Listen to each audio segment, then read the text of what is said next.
we begin today's video, I want to do a few special shout-outs. Now, when I meet someone in person, I always like to ask what their name is, thank you for watching the channel, and I like to give them a shout-out. That was a lot of people yesterday for me, and so I might not remember everyone. I do want to give one little special shout-out to Carlos, who wasn't at a party. I just happened to be parking the car for the party, and he noticed me. He recognized me without the beanie. So, hey, I hope you're doing good, Carlos. Thank you for watching. But I went to the Rideshare Professor's Long Beach party, and I met a ton of really cool people. So much so that I am going to annoy someone, because I'm going to forget to mention someone. But, you know, we had Ted, and we had the Empire Island. Oh, his name's so long, I'm sorry. And we had Frankie, and we had David, and what's her name? I'm forgetting her name. Torsten's wife was there, the Rideshare Professor, and even Rideshare Rideshare Trickster, I'm sorry, who got to do the impossible. He got to touch the famed beanie. I hope some of the Apptrepreneur powers pass on to you.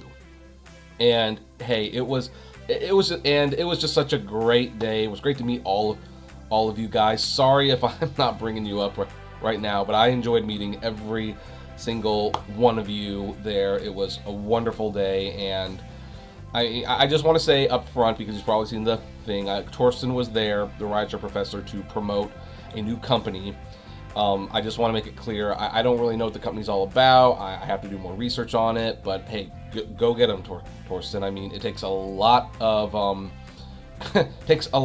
of courage and something inside you, I guess, to just start a company. So anyway, yeah, I just wanted to open the video that way. But anyway, for everyone else, hey everyone, this is Kevin the Apptrepreneur. Welcome to my video. I know you don't have a whole lot of reason to subscribe now, but hey, if you happen to like the video from this point on, please do me a favor, hit that subscribe button and ring that bell notification. We upload videos on a near daily basis. We're talking about news, commentary, editorials, interviews, podcasts, premieres, what have you. And we normally do it about gig economy, apps, technology, all that jazz. Now today we're talking about Uber. In fact, specifically, we're talking about the Uber stock. Now, we're doing a little bit more stock discussions here because I'm getting into Robinhood. And the Uber stock is something I was talking about a little before I got into stocks in general. But here's the thing. I know a lot of people, including some people at the party, so this might be considered a slap in the face, I'm sorry if it is, who are invested in Uber. They believe the sky's the limit for Uber and they can become really big. They have yet to touch their full potential. In all fairness, they're right.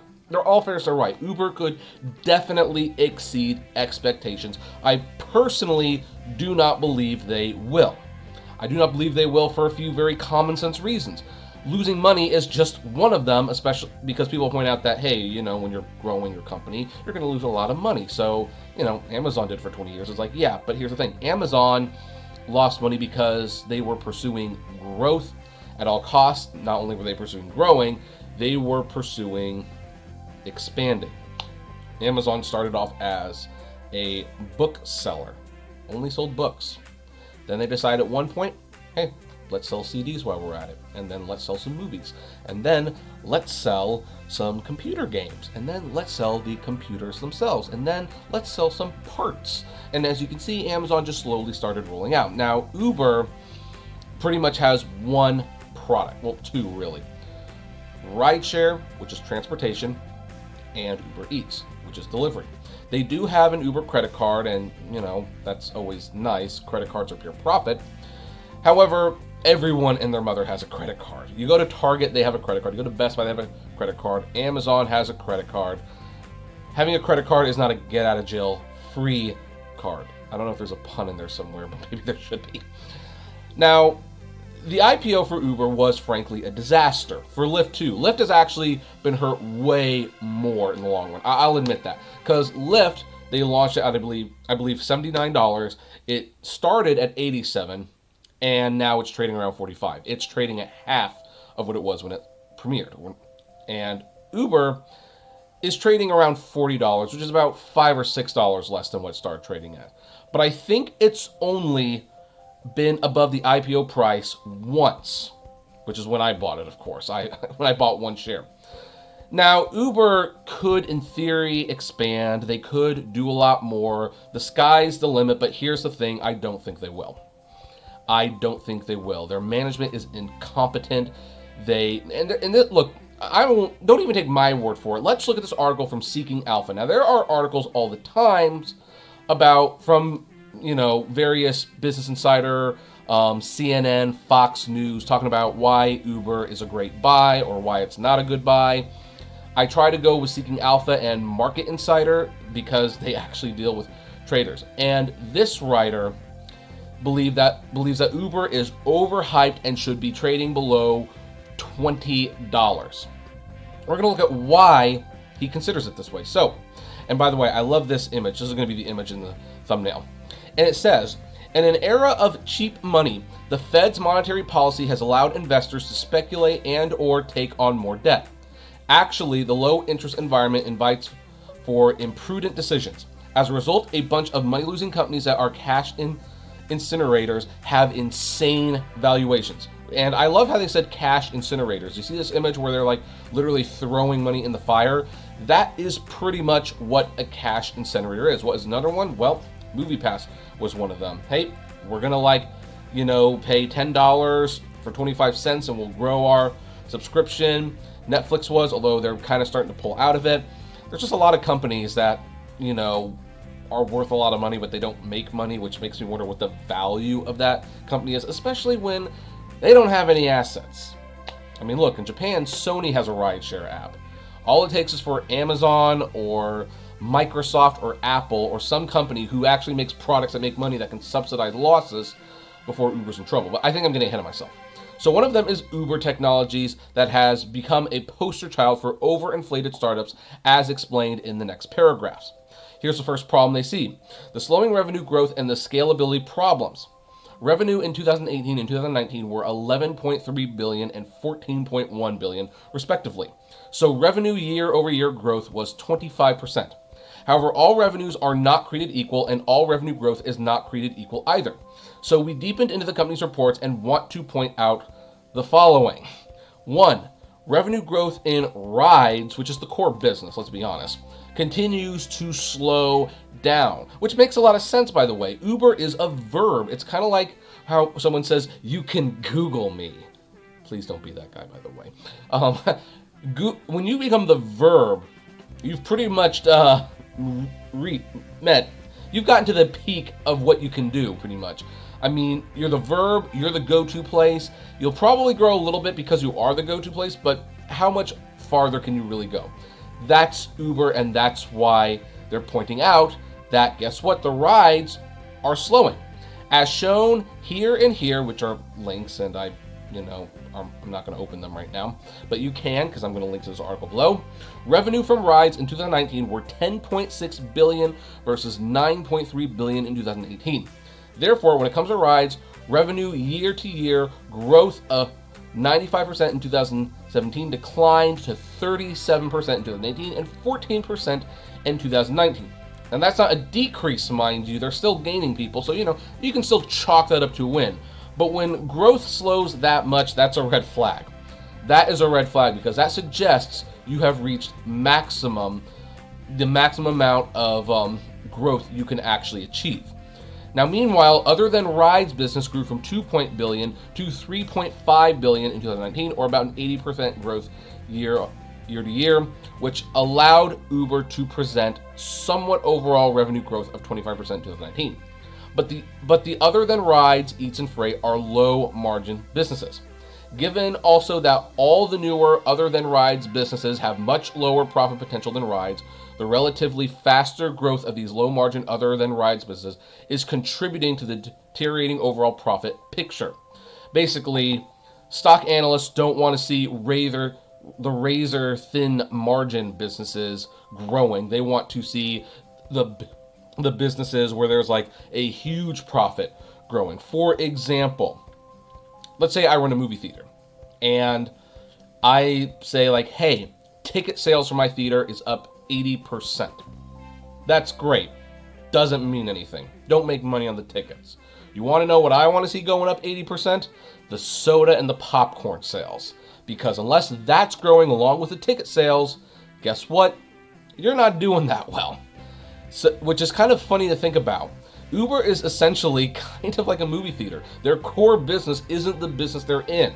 And yet the other problem is Uber doesn't have a lucrative business they're in. Yeah, they have Eats and they have freight, but they're expensive and they don't bring in the money or the profit that they should. And that's one of the reasons this guy's concerned. The second problem he has is gross profit margin remained stable at almost 50% both in 2018 and 2019, aka stagnant. You don't want your profit margin to stagnate. Granted, it would be great if that profit margin was stagnant and you're making money. Uber's not making money and it's stagnant. That's a problem. 3, total expenses excluding cost of revenue and D&A in 2018 and 2019 were $8.2 billion and $15.1 billion respectively. Therefore, total expenses were approximately 108% of the total revenue in 2019, significantly up from 73% of the total revenue in 2018. To say it differently, on a year-to-year basis, total revenue in 2019 grew 25% and total expenses grew by 85%. So total expenses grew year-to-year much faster than revenue. That's a big problem. I mean, that's one of those problems where it's like, okay, you're making more sales, but it's costing you more. Like, this is one of the reasons why some of the businesses are so uncertain right now. And heck, we'll use the MoviePass model again.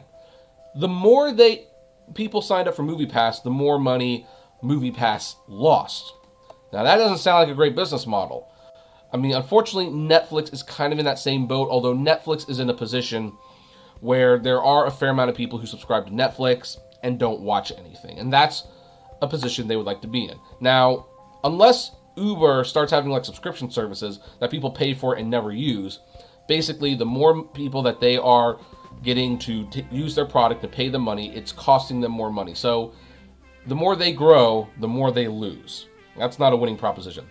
Now, number 4, despite the fact that gross profit margin remained decent at almost 50% in 2019, operating profit margin was negative 61% in 2019, so it went significantly up from a negative 27% in 2018. The reason is that total expenses went significantly up year to year, as shown above. These facts indicate that Uber has an inability to control its expenses and has been unable so far to scale up its operations. We believe that the reasons for Uber's scalability problems stem from its corporate structure along with industry-wide difficulties and growing competition as presented below.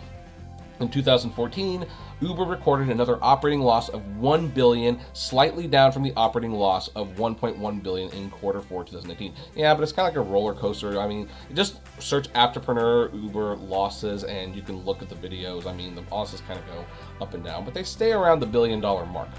But it reported an epic operating loss of $8.5 billion in 2019, significantly up from operating loss of $3 billion in 2018. Also, the loss of the $8.5 billion includes stock-based compensation expense of $4.6 billion. Therefore, it's noteworthy that, and here's where it's bold, even if the stock-based compensation expense had been zero, Uber would have recorded an annual operating loss of $3.9 billion. Let that sink in. The stock-based compensation expense, which has a lot to do with Travis Kalanick, by the way, will remain high and will most likely exceed $1 billion in 2020, given that Uber stated in the latest CC that, quote, finally, we expect stock-based compensation of $300 million to $350 million in the first quarter of 2020.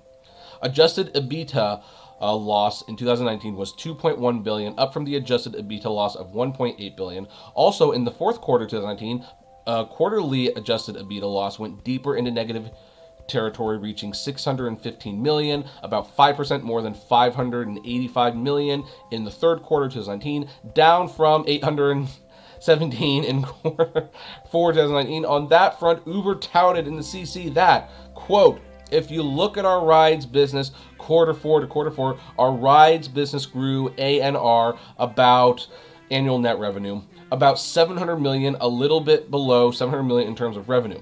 And over the same period was a $700 million increase in annual net revenue. They delivered a $550 million increase in Abita. So that's an 80% flow through incremental Abita from revenue growth to Abita growth. Yeah, and this is why most people don't want to get in the stock market, because like Yeah, good luck figuring that one out without an interpreter. However, this was not the case with all the other segments that remain a major drag on Uber's business, specifically in the fourth quarter of 2019. The Eats business grew GAAP revenue year to year by $297 million, and over the same period, the Eats business delivered 183 additional adjusted Abita losses. This was the case with the other segments such as Freight, Other Bets, and ATG, where revenue went up hand in hand with the adjusted Abita losses, and this was the case in the third quarter of 2019 too. Revenue for Eats, Freight, and Other Bets and ATG went up on a year-to-year basis, but adjusted EBITDA losses went deeper into negative territory for all these segments. So, this is like basically, what they're basically saying is, yeah, no matter how much money they made, they just kept losing more money. Like, the more people use their products, the more losses they incurred. Now then,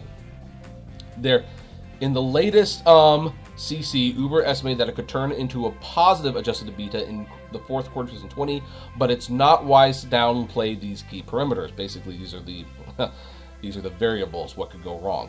1, the guidance is just guidance, and many things can go wrong till then. Okay. 2, the CEO's forecast for positive adjusted EBITDA in fourth quarter 2020 could be another inaccurate forecast. He's been wrong before. And we say this because in January 2018, the CEO Dara Khosrowshahi told Uber executives that he wanted the company to nearly break even by the end of the year and to be profitable in 2019 as a public company. Well, that didn't happen, did it? His forecast proved to be wrong, which meant a few $1 billion, and Uber recorded massive losses in both 2018 and 2019. By the way, I would pay attention to this article, this part in particular, because one of the reasons the stock is doing good is because he promised, or he said that he wanted anyway, the investors that the company would break even by the end of 2019. That did not happen. The company lost a lot more money. Now, they've reported more losses, but he's promising, or he's at least suggesting that they will be profitable by the end of the year. And so investors are buying more and more stock, hoping that he's correct. But he's made this promise before. It didn't work out. We don't know if it'll work out the second time. It could, but it might not. Now, 3, even if the best case scenario materializes and Uber reports positive adjusted EBITDA in the fourth quarter of 2020, positive adjusted EBITDA isn't GAAP profitability. Adjusted EBITDA is a very long way from generating profits because adjusted EBITDA excludes billions of expenses other than interest, taxes, depreciation, and amortization. For instance, it excludes Uber's $4.6 billion in stock-based employee compensation. So if you're working for Uber and you're getting stock for compensation, careful, that might be on the chopping block next. And 4, Uber has admitted that adjusted EBITDA in 2020 will remain deep in negative territory as quoted below, emphasis added. For 2020 adjusted EBITDA, we expect a loss of $1.545 billion to $1.25 billion. Further, we expect first quarter Abita losses to be similar to fourth quarter 2019 levels with similar investment levels in Eats. Beyond quarter one, we are expected a meaningful improvement in profitability throughout the year, including Uber Eats. Well, they say meaningful improvement in profitability there. I don't know what that looks like at this point, but, whatever. So here's another reason, and we'll just kind of skim because this is actually a super long article. They have mounting debt that is expensive, and it could become more expensive. So, specifically, Uber has $11.3 billion in cash and cash equivalents and $5.7 billion in debt. So its net debt is negative. Cash and cash equivalents exceed debt at a $5.6 billion in December 2019. Now, I was talking to someone at the party. Now, I won't say who it is because, me and him, I consider him a friend at this point, and I don't want to, shame him on YouTube. He has actually highlighted. It's kind of interesting how two people can look at the same situation and come away with two different things. He looks at this as a positive. They've got $11.3 billion in cash, which is great, and they have $5.7 billion in debt, which is manageable. And hey, if the economy stays good, then guess what? Everything's fine at that point. And yes, that is one way to look at it. I will totally agree with that. The other way to look at it, though, is like that debt could become less manageable if the economy does start to tank. And here's the thing, there are already suggestions that the economy might not work out as well. I mean, the economy could tank because of the coronavirus and the fears of that. Travel is already starting to go down, which is why I'm buying airline stocks right now, because, people eventually travel again. But hey, there's a little bit of suffrage going on there. If travel suffers, then Uber might suffer. If people decide they don't want to leave the house as much because they're afraid of getting sick, Uber's going to take a hit. Uber might take a hit because Donald Trump gets reelected. Worse, they might take a hit because Bernie Sanders gets elected and maybe he wants to give away Uber rides for free. I don't know. There's a lot of things that could go wrong. Maybe people decide, hey, you know what? They're kind of overpaying for overpriced deliveries on Uber Eats. Maybe. You never know what's gonna happen. So this $11.3 billion in cash and $5.7 billion in debt could really go either way. It could either be a benefit for them or it could be a severe liability. But, you know, look at all this money that they're losing on that. I mean, look, there's actually a chart here. Uber's debt is expensive with interest rates ranging from 6.1 to 8.1%. Like, look at these loans, and you might want to pause it and just look at these things. This is how much they cost. This is their interest rate. Look, they have a 13.7% interest rate on 2022 convertible notes. That's, I don't know what to tell you. I don't know what to tell you. So, yeah. Here's another problem. Careem is unprofitable, and the negative impact on Uber's debt. So one of the reasons they have all this debt is because they bought Careem. And in fact, here's the thing. Careem CEO admitted that they're not going to be profitable soon. He was actually going to saying that profit is nowhere on the horizon and we are not actively thinking of it. We are not actively planning for it. But we are at a scale already where bankers think we should consider it. So once in a while they approach us and say, hey, what are you guys thinking? We take these meetings, but we are not actively pursuing it. We just take the meetings because they want to meet us and we listen to them. This isn't comforting, guys. This is not comforting. Uber just bought this company. And Dara Khosrowshahi has been telling people, hey, we're not focusing on growing at all costs. We're focused on profitability. And you just bought a company where they said twice in one short paragraph, they're not actively planning for profits. They're not thinking about it. That's, I don't know. So anyway, let's see here. Here's some more additional risks. There's no economic moat, fierce competition, low barriers to entry in the Amazon case. We have been telling our subscribers to our research Value Investor Stock Club that Uber's business, which is rides, eats, and freight, has low barriers to entry, and Uber has no economic moat, which are two of the many major headwinds for Uber survivability. In other words, we believe that Uber does not have any ability to maintain competitive advantages over its peers in order to protect its market share from leading firms and generate profits at the end of the day. We believe that customers for rides, its core business, and freight choose Uber primarily because of its lower prices compared to the peers, so there is no customer loyalty. I mean, yeah. I mean, look, even at the party I was at, how many people drove for both Uber and Lyft? Now, people had preferences, of course. A preference is not is very different from I choose to exclusively drive. They say, hey, I prefer driving this, but I will easily drive for this company if I need to. And that's the thing. The entry to area, in fact, here's the thing. A few people there were working on their own apps. Pretty much anyone, well, one person called me out because he couldn't develop for an app. I think that was Frank. But yeah, anyone, really, if you truly just want to put in the effort, you could create your own app. That means any company can create an app. And Uber's business has no economic moat. That basically means no tangible assets, as far as I can tell. They don't own cars, they don't have employees, they have a few buildings, I guess, but they don't have a whole lot. And Uber has admitted that on a global basis, we have multiple competitors in every single city. So, yeah, good luck with that one. But let's continue to go down. Prices for rides will remain lower for longer. As shown above, there's no customer loyalty in Uber's business, so Uber acknowledges it will most likely continue to offer lower fares and service fees in the next quarters, as quoted below. To remain competitive in certain markets, we have in the past lowered and may continue to lower fares or service fees, and we have in the past offered and may continue to offer significant driver incentives and consumer discounts and promotions, which may adversely affect our financial performance. To remain competitive in certain markets and generate network scale and liquidity, We have in the past lowered and expected to lower in the future to continue to lower fares or service fees, and we have offered and expect to continue to offer significant driver incentives and consumer discounts and promotions. By the way, whenever they lower the prices, they take it out of your pocket. So there you go. Expenses will go up and losses will continue. I think we've been over that many times. Employment laws in the core markets and the contagion risk. Yes, this is the big thing that no one is talking about when it comes to Uber's profitability. We are, right now, AB5 has been signed into law. They are fighting it. They want to put it on the ballot. It will probably be on the ballot for this, November election. We will obviously be talking about that on this channel. And the thing is, what happens if it stays?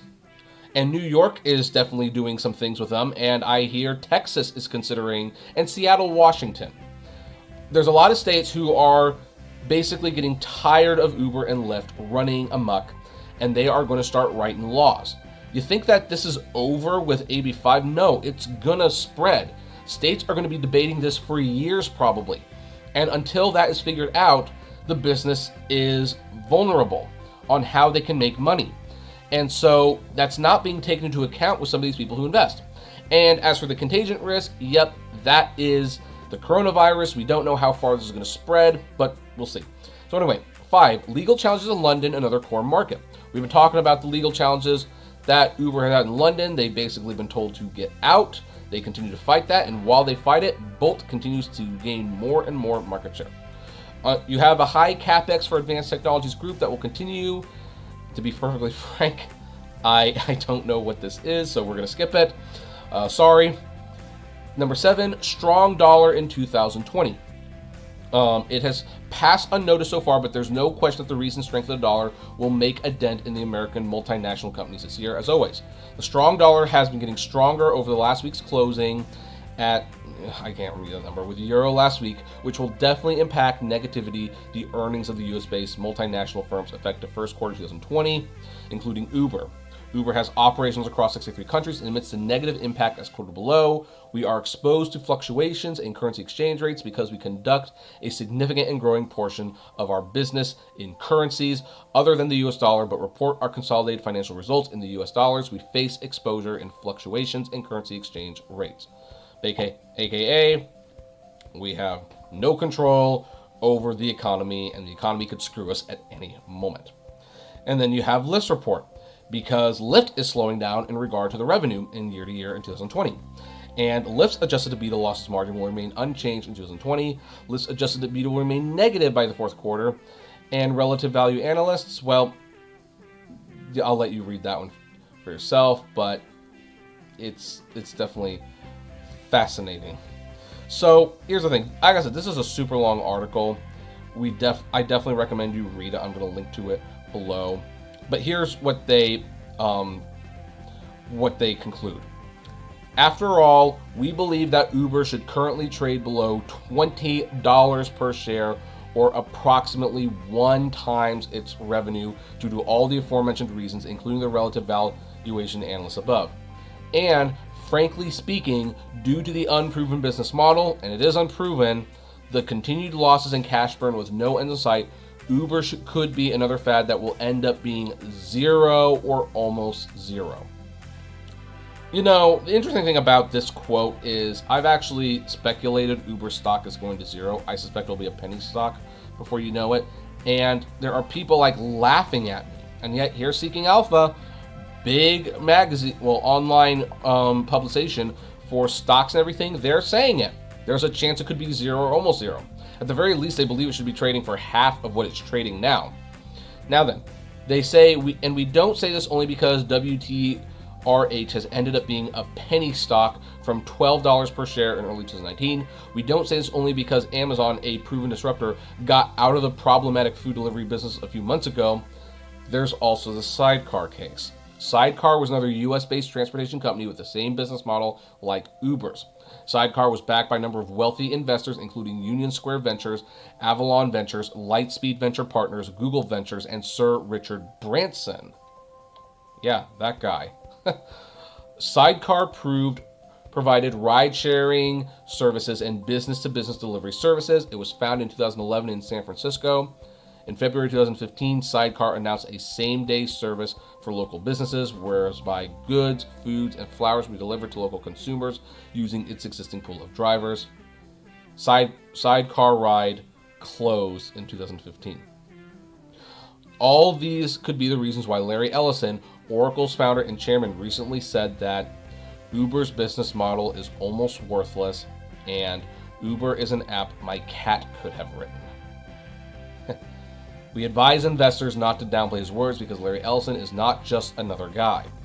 Ellison is worth over $69 billion and is the 5th richest person in the U.S. according to Forbes. So, anyway, we have like a nice little summary at the top, and I love that picture so much. So, in summary, Uber has been reporting massive losses while burning cash with no end in sight, primarily due to fierce competition, low margin business, and lack of economies of scale. Also, Uber Rides, its core business, is facing serious challenges in its core markets because the gig economy is under attack by regulators worldwide, which has been downplayed so far.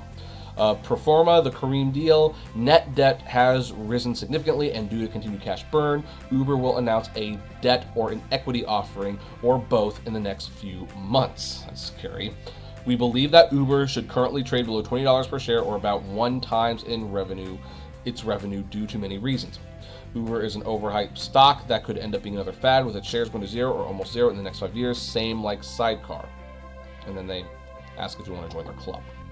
So, look, there are people that do believe, and not just people, we're talking about investors, we're talking about magazines, who believe that Uber can turn things around. They are a unicorn. Heck, I've even heard some people say, like, the Uber stock is doing what all unicorns do. It's tanking at first, and then it's going up, which has happened. I remember when Facebook premiered at $40 a share, and it just went down and down. It went to like $20 a share, which is when I bought it, and yeah, doing a lot better for me now.